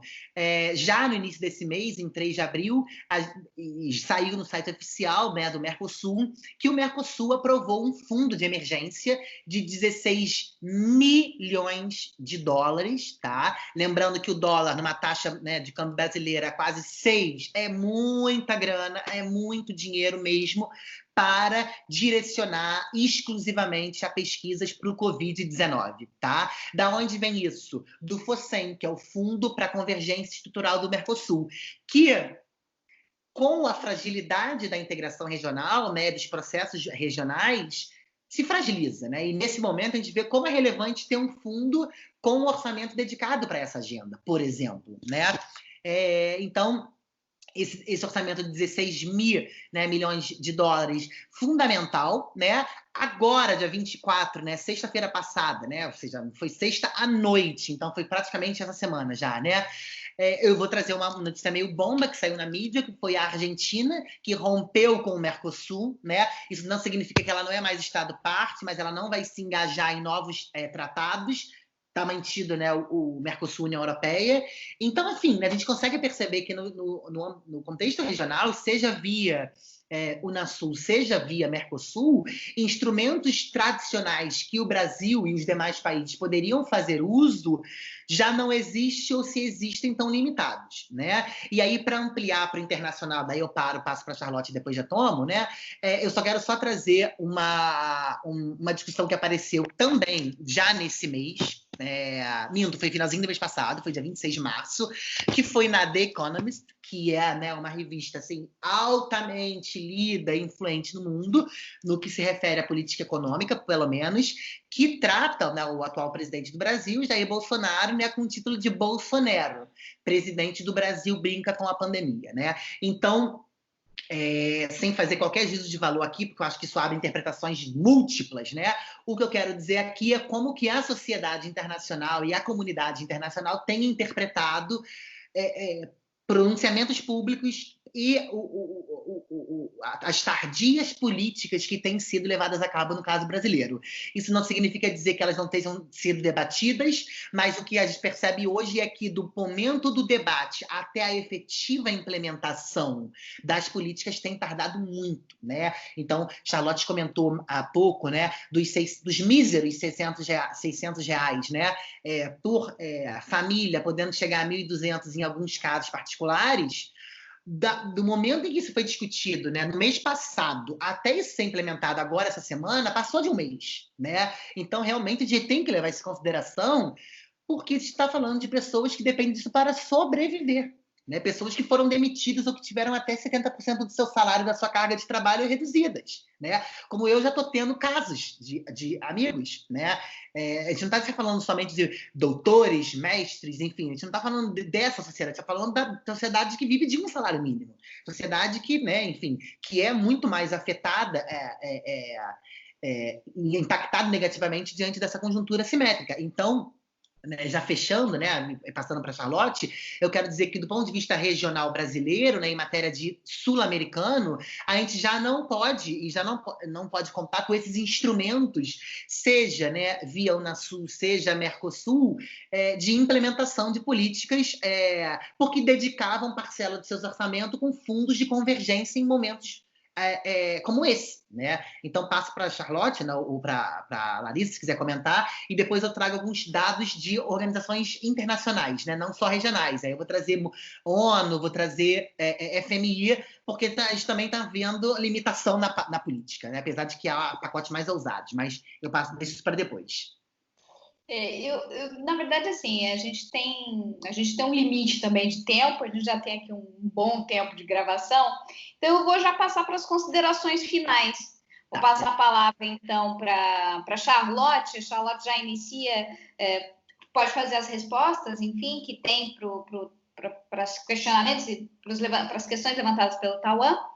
E eu passo, então, para a Charlotte e depois, novamente, o Tauan para já fazer as considerações finais do nosso debate. Perfeito. Obrigada, Larissa. É tão bom, né, a gente discutir com os amigos, a gente debater, porque o debate nos traz também temas que estavam ali nas nossas falas, nas nossas ideias, mas que a gente acabou não mencionando, né, quando a gente faz uma apresentação. Então, 2 pontos que eu acho que são chave, né, nesse contexto que a gente está vivendo, e o Tauan bem trouxe eles também. O primeiro deles é a gestão do Estado, né, o papel do Estado na economia, que está sendo colocado em xeque. E, em segundo lugar, o papel das iniciativas de integração regional também, né? E esses 2 eixos, né, de análise, assim como a Larissa bem nos falou em alguns minutos atrás, essa crise, né, na gestão, se é que a gente pode dizer assim, tanto regional como interna, ela não é de hoje. Ela é uma crise que vem já de anos atrás, né? Talvez depois da crise de 2008. E falando sobre os aspectos internos dos estados, a privatização dos serviços públicos, né? E aí a retirada do Estado, o Estado sendo apenas um órgão regulador, e a retirada do Estado de espaços e de temas que são temas essenciais para a vida das pessoas, como, por exemplo, a gestão da saúde, como, por exemplo, a gestão da educação, né? E o Estado passa simplesmente a ser um regulador dessas atividades e não mais aquele que, de fato, investe nesse tipo de serviço. Esse afastamento do Estado tem um impacto muito forte na vida de cada um de nós. E eu acho que tem um grupo que, nesse momento, é um grupo bastante impactado, tanto por essa privatização, né, por essa política de desoneração do Estado, né, e privatização dos espaços públicos e dos serviços públicos, como especialmente num momento de quarentena, em que as pessoas elas não podem usufruir de serviços públicos, que ainda existem, mas dos serviços privados que vêm aos poucos substituindo o espaço público. As mulheres, né, nesse caso, são as grandes impactadas. Claro, temos muitos grupos que são impactados, mas acho que a gente não pode deixar de trazer uma perspectiva de gênero para as nossas análises, né? E as mulheres, então, têm sido muito impactadas e têm sofrido muito, tanto com a privatização que vem de antes, como com a própria quarentena. Isso por quê? Porque já antes da Covid e já antes da pandemia, o esvaziamento do Estado, né, a retirada do Estado, a substituição por empresas privadas que buscam o lucro, que não necessariamente buscam o bem comum, a saída do Estado desses setores que eu consideraria estratégicos, né, faz com que as mulheres tenham papéis que são delegados a elas, né, tradicionalmente, pela nossa cultura patriarcal, e são elas que sempre deixam de trabalhar para cuidar dos filhos que não têm acesso à creche. São as mulheres que deixam de trabalhar para cuidar dos pais que estão doentes, né, e que não podem ter uma cuidadora, uma pessoa para auxiliá-los. Ou essas mulheres, elas acumulam as funções, né, de cuidar dos filhos e de cuidar dos pais, né, e de pessoas mais velhas da família. São sempre as mulheres aquelas que têm esse papel de cuidados, como se as mulheres elas fossem biologicamente, né, mais aptas a ter esse papel. Mas isso é uma grande falácia. As mulheres elas foram criadas para ter esse papel de cuidado. Elas foram criadas nesse espaço, né, nesse espaço de submissão e nesse espaço de cuidado. Além disso, as mulheres também, com esse esvaziamento do espaço público, as mulheres elas passam a ser, talvez, as grandes chefes de família, né? Que assumem, e aí, em responsabilidade moral, psíquica, mas também em responsabilidade financeira, as suas famílias. Não é à toa que a gente tem grande maioria das pessoas que recebem o Bolsa Família, né, são mulheres, chefes de família, que sozinhas levam o sustento da sua prole, dos seus pares.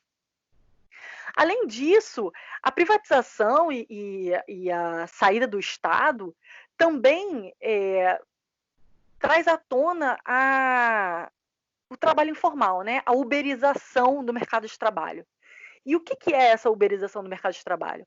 É a retirada de direitos trabalhistas e a retirada também de garantias, que são garantias mínimas para uma possível previdência, né? Para um possível futuro de pessoas que não possam mais trabalhar, mas também acesso a mecanismos que nos protejam, como, por exemplo, uma pensão por invalidez, ou uma pensão por doença, né? Ou o fundo, o FGTS, ou, enfim, tantas contribuições que a gente vê que estão sendo completamente esvaziadas e que parecem que, de fato, né, são o grande problema do Brasil. A Previdência é o grande problema do Brasil, né? E ninguém fala sobre taxação de grandes fortunas.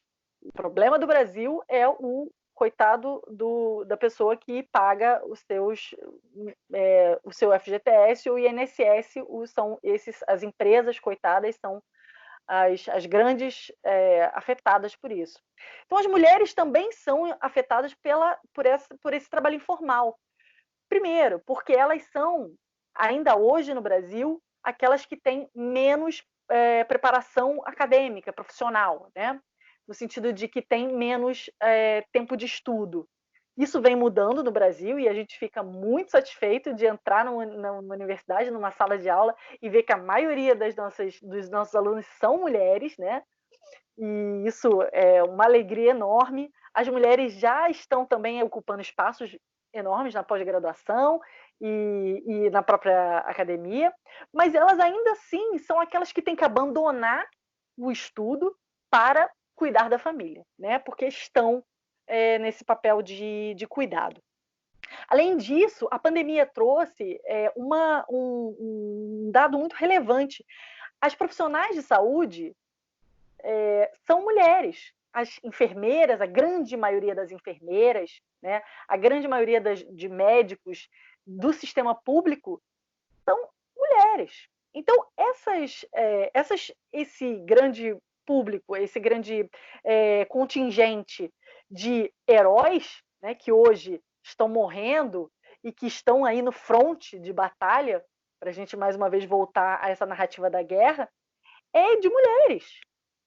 Elas estão ali deixando seus filhos, deixando as suas famílias, expondo a sua vida em risco para, né, ocupar um espaço de bastante relevância pública, mas que muitas vezes foi imposto a elas pelo seu gênero, né? Porque muitas vezes as mulheres não se tornam enfermeiras, não se tornam médicas porque não puderam estudar, não tiveram oportunidade, não tiveram dinheiro, tiveram que largar antes e são enfermeiras, né?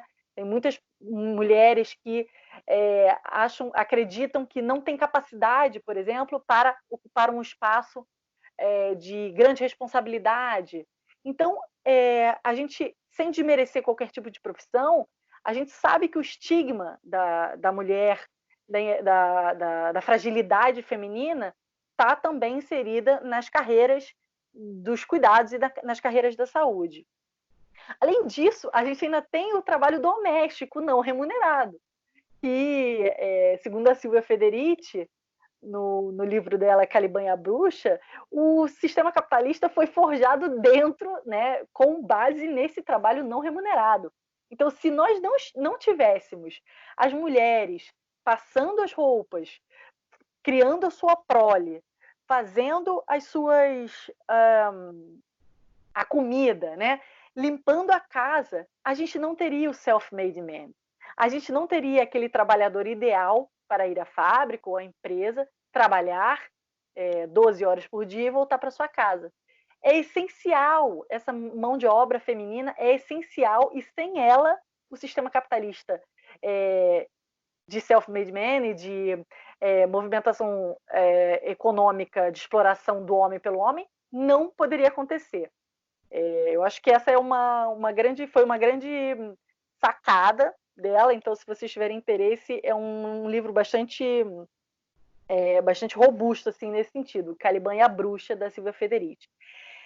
Então, falando, quis trazer esse tema do gênero, porque uma das perguntas também perpassou esse tema de gênero, e eu acho que a gente não pode deixar de falar sobre esse assunto. E o segundo eixo, rapidamente, seria o eixo das instituições regionais.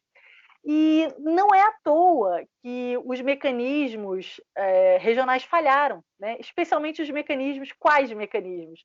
Os mecanismos que serviam de negociação coletiva, como o Tauan lembrou, os AGs e as comissões, né, que davam a possibilidade, davam a barganha de uma barganha grande de negociação por parte dos estados frente às grandes empresas transnacionais. Então, as compras conjuntas de medicamento, por exemplo, elas foram muito efetivas durante o tempo em que a gente teve a Unasul presente e atuante por meio das AGs e por meio dos vários instrumentos relacionados à saúde. O esvaziamento desse instrumento de negociação vem junto, e aí que a Larissa bem também trouxe, vem junto com talvez a emergência desse nosso modelo, né? A emergência da falência desse nosso modelo, do nosso modelo neoliberal, desse modelo em que a gente muitas vezes não tem controle sobre quem promove um serviço público, né? Quem promove o acesso a medicamentos, né? Às vezes os estados estão reféns ou são cooptados por grandes forças que a gente não sabe o que são, né? E também não temos nenhum tipo de ingerência sobre isso. Não são espaços democráticos e a gente também não consegue ter nenhuma influência. Então, eu acho que, e aí o Tauan acho que provavelmente vai terminar falando sobre instituições regionais, então não vou falar muito mais sobre isso. A gente também tem que pensar que a Unasul foi um espaço de protagonismo de estados que antes talvez não tivessem esse peso em negociações internacionais, em negociações comerciais internacionais, e veio a calhar, né, que a Unasul tenha quase falido praticamente num momento de retorno a um neoliberalismo feroz e a governos que são governos autoritários e governos que estão a serviço do grande capital, né?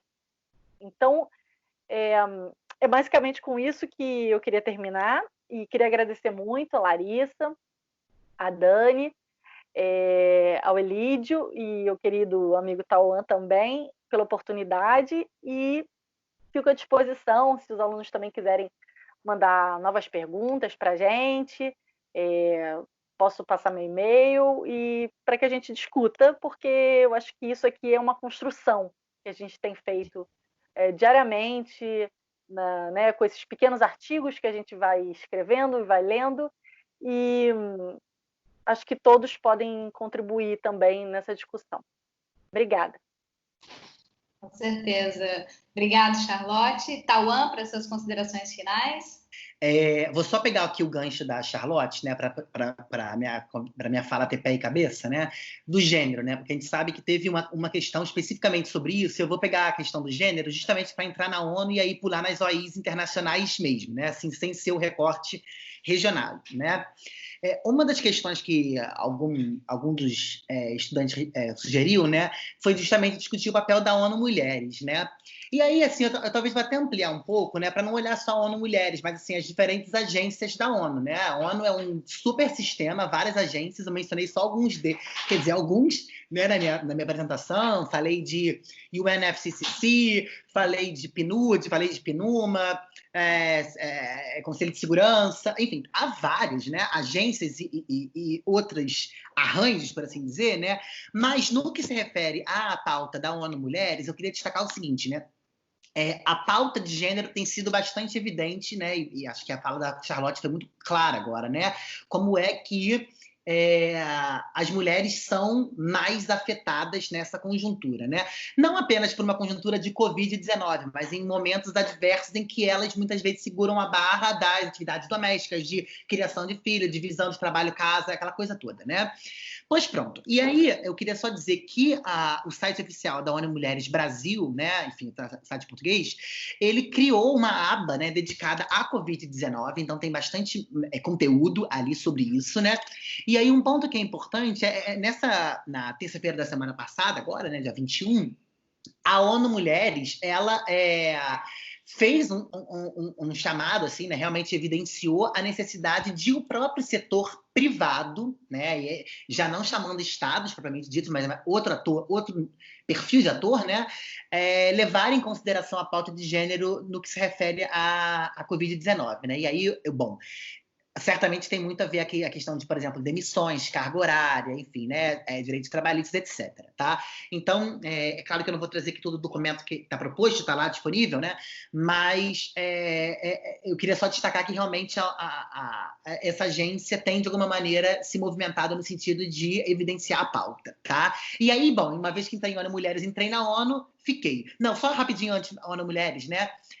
Na quarta da semana passada, ou seja, exatamente há uma semana, não, hoje é terça ainda, né? Hoje é terça, tô doido, gente. Há pouco menos de uma semana, né? A bancada feminina brasileira, tá? De deputadas federais, ela aqui no Brasil fez uma proposição, tá? Com votação, inclusive, de projeto de lei para a área econômica, destacando a necessidade de considerar a violência contra as mulheres, tá? No que se refere à proteção social, educação, prevenção e eliminação desse tipo de crime, tá? E elas também destacaram, né, essa bancada feminina das deputadas federais, destacaram a necessidade da defesa do direito das mulheres no que se refere não apenas a empresas, mas à resposta do Brasil perante, né, a Covid-19, tá? Então, no que se refere à pauta de gênero, eu peguei só a ONU Mulheres, né, porque a pergunta era sobre isso, mas eu vou entrar agora, então, em ONU, né, muito brevemente, para poder fechar minha fala, tá? Hoje, 28 de abril, tá? O Guterres, secretário-geral das Nações Unidas, ele apresentou um documento em que está lá detalhado, Guterres, né, secretário-geral da ONU, em que ele detalha como que essa nova pandemia, ela tem, alinhado ao que a gente tem falado, aprofundado desigualdades pré-existentes, né? Então, muito na linha, né, do próprio resultado da discussão do webinar de geopolítica, né, de acirramento das desigualdades e dos impactos assimétricos, né? Ele trata desse ponto e acho que isso é muito importante, né? Porque, enfim, um documento assinado pelo secretário-geral tem um peso, obviamente, grande, né? Até porque isso está associado à Assembleia. Bom, com relação à ONU e à FMI também, que era uma questão que apareceu muito, né? O papel da ONU, do FMI, como é que isso tem a ver com políticas nacionalistas, o papel da OMC e tal. Surgiram várias OIs, né? O que eu acho?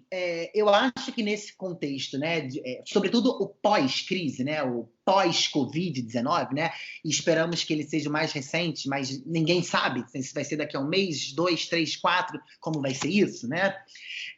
O que me parece, né, as OIs vão sair fortes, mais fracas, como é que vai ficar isso? Bom, da minha experiência de analisar eventos de história econômica, tá?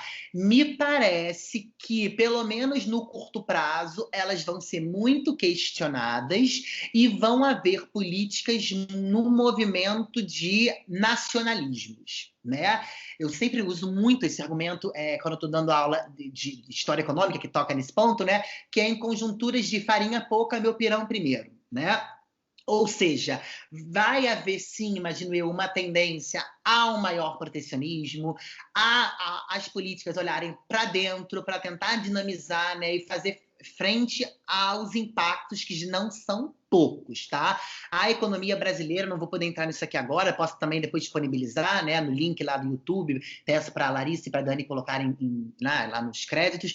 Eu publiquei recentemente um artigo justamente analisando os impactos econômicos, peguei dados, os últimos publicados, de inflação, PIB, comércio, investimento e emprego, né? E mostro como que esse primeiro trimestre o Brasil já está sendo impactado pela Covid e os próximos meses, leia-se, abril, maio, junho, as previsões nacionais são brabas, tá? Em particular no que se refere à inflação de certos produtos e bens, tá? Então, acho que vão haver movimentos, né, nacionalistas, né, algo que não vai ser novo para alguns países. De toda maneira, né, no que se refere especificamente ao Fundo Monetário Internacional, quero trazer só alguns pontos, né? O Fundo Monetário tem sido muito cobrado, o FMI, né, no que se refere a respostas, já que é um fundo monetário, ou seja, né, é lá onde há uma forma de você viabilizar empréstimos internacionais, flexíveis, etc., particulares, em momentos de caos, né, social e econômico. O FMI, né, já de 2 semanas, vem divulgando dados, tá? No famoso WEO, né, que é o World Economic Outlook, e as previsões são muito complexas para a América Latina, tá? Então, só para dar exemplo para vocês, a taxa de atividade econômica, né, de PIB do Brasil, México e Rússia é de que vai cair 5% já esse ano, tá? E isso está totalmente em linha, alinhado com as previsões do Banco Central Brasileiro, né?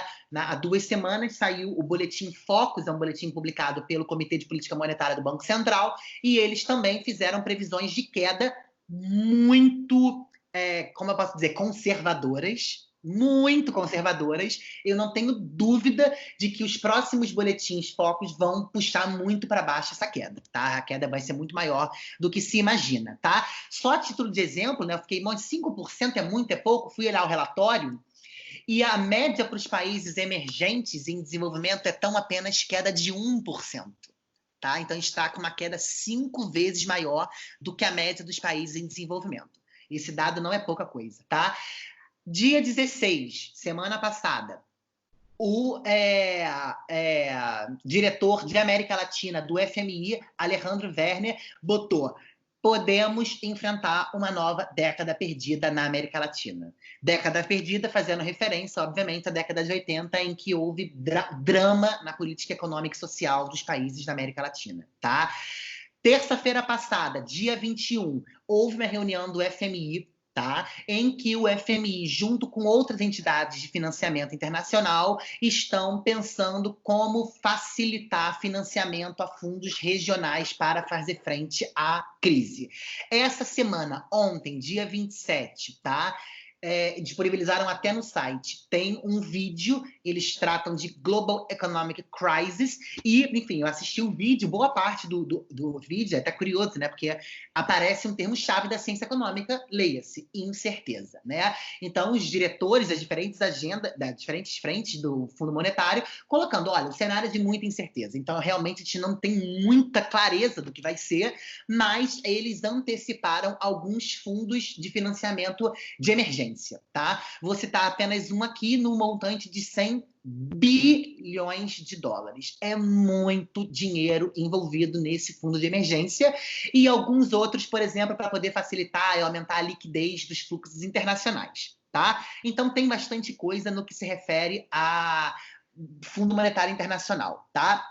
Bom, já fechando realmente, né, porque não dá para falar de tudo, que a gente fica aqui falando, ainda mais que tem entre amigos, a gente se perde, né, já são 9h30 da noite, A gente já está 2 horas nisso.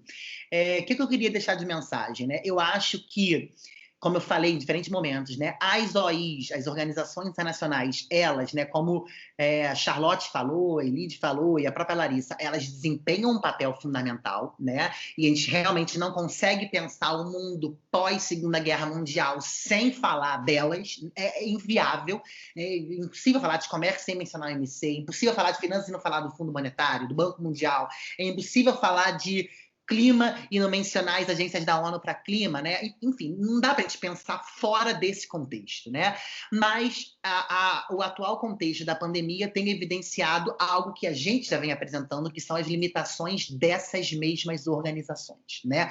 Isso não significa que eu estou propondo botar por terra todo o consenso, né? Todo o pós-Segunda Guerra Mundial, né? Muito embora, como Charlotte comentou, né? Eu acho que é importante, nesses momentos, a gente consegue pensar mais outside the box. Então, pensar alternativas estruturais e não ad hoc, né? E não pontuais. Abre-se o espaço para isso.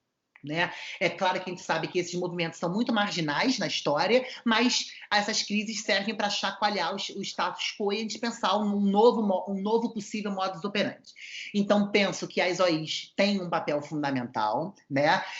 Isso não significa dizer que a gente não tenha que olhar desde também as perspectivas nacionais e o alinhamento que esses estados têm perante essas OIs. Me refiro particularmente ao Brasil no que se refere ao posicionamento oficial do Brasil perante as sugestões da própria OMS, né? Então, a gente já viu a própria mudança do ministro da Saúde, né, muito por conta desse tipo de desalinhamento. E eu acho que é importante, né, a gente, quando olha as OIs, né, a gente que está acostumada a olhar a política internacional, a gente pensa nos estados, não adianta, a gente não consegue fugir dessa métrica, né, de olhar o papel dos países. Então, acho que a gente tem que, né, não dicotomizar, né, ou a OI ou os países, até porque as OIs, muitas vezes, elas são compostas por arranjos intergovernamentais, então, na prática, elas reproduzem, sim, a assimetria de poder do sistema internacional, mas eu acho que é importante, sim, que a gente acompanhe, né, essas OIs e, sobretudo, não apenas esse período, mas, em particular, o que vai ser o day after, né? Como é que vai ser a partir do momento em que a gente tiver superado essa conjuntura, como é que a gente vai realmente utilizar esses instrumentos ou readaptá-los ou criar outros, né, para fazer frente a desafios como esse, que exigem respostas imediatas, mas que a gente percebe que o engessamento estrutural, institucional, inviabilizam literalmente essas respostas imediatas, né? Quando a gente vê, por exemplo, países concorrendo internacionalmente para ter acesso a máscaras, por exemplo, né? Ou a equipamentos básicos, né, que deveriam estar enfim, né, de hospitais públicos do mundo inteiro, né? Então a gente começa a pensar realmente aquilo que a Charlotte falou, da interdependência, da dependência e da vulnerabilidade às importações, se a gente pensar em política comercial, por exemplo, quando a gente sabe que o país muitas vezes não tem qualquer know-how, capability para produzir domesticamente, e o Brasil está vivenciando isso agora. E aí, só para fechar, né, enquanto um produto do ensino público brasileiro, dizer que isso só evidencia o grande papel da pesquisa, da universidade, do investimento, né? A gente interpretar isso como investimentos de longo prazo, que não vão ter retornos de curtíssimo prazo como uma especulação, que não vão ser bandeiras necessariamente de reeleições, mas são bandeiras e políticas que fazem a mudança estrutural de mais médio e longo prazo.